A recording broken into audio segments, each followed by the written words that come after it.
அனைவருக்கும் வணக்கம். Self கேர்ன்றது selfishness நினைக்கிறீங்களா? அது தப்பு. செல்ஃப் கேர் பண்ணுறதுனால நம்ம மற்றவங்கள அவாய்ட் பண்ணுறோன்றதும் அர்த்தம் கிடையாது. அப்போது நம்ம ஸ்ட்ராங்காக இருக்கிறதுனால மற்றவங்க ஸ்ட்ராங்காக இருக்கிறதுக்கும் சப்போர்ட் பண்ண முடியுன்றதை நீங்கள் ஃபஸ்ட்டு நம்பணும். செல்ஃப் கேர் பண்ணுறதுனால நம்ம மற்றவங்கள அவாய்ட் பண்ணுறோன்னும் அர்த்தம் இல்லை. நம்ம மைண்டு பாடி ஸ்ட்ராங்காக இருந்தால் தான் மற்றவங்க ஸ்ட்ராங்காக இருக்கிறதுக்கு நம்மளால் சப்போர்ட் பண்ணவும் முடியும். ஞாபகம் வச்சுக்கோங்க, செல்ஃப் கேர்ன்றது லக்ஸூரியஸ் திங் கிடையாது, அது நம்மளுடைய ரெஸ்பான்சிபிலிட்டி.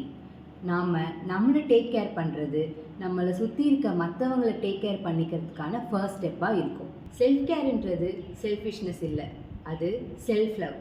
ஏன்னா நமக்கு அது பீஸ் அண்ட் ஹாப்பினஸ் கொடுக்குது. நீங்கள் செல்ஃப் அவேராக இருக்கிறதுனால உங்கள் மென்டல் ஸ்ட்ரெஸ் ரிலீஃப் ஆகும், ஃபீலிங்ஸ் அண்ட் இமோஷன்ஸ் பேலன்ஸ்டாக இருக்கும். உங்கள் மைண்ட் அண்ட் பாடியை நீங்கள் ரெஸ்பெக்ட் அண்ட் வேல்யூ பண்ணுறது செல்ஃபிஷ்னஸ் இல்லை. ப்ரீத் பண்ணுறதுலேருந்து நம்ம ரெஸ்ட் எடுக்கிறது எல்லாமே செல்ஃப் கேர் தான்.